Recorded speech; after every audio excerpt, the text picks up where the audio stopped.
Hello everyone, welcome back. In this video we are going to learn how to make the values invisible in Excel.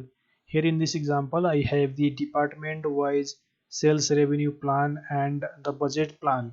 Here my requirement is to make these budget plan values invisible without deleting. In this case I can make these values invisible by selecting the range, then right click in the mouse, click on format cells, click on custom, and here in this general remove this, then type semicolons 3 times, then click OK.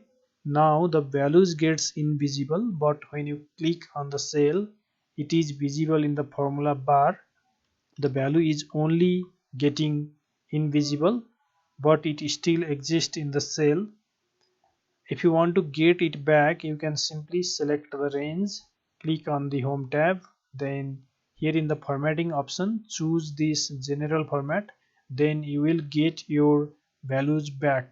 So this is the way of making the values invisible in Microsoft Excel. Thank you very much for watching. We will again meet on next video tutorial.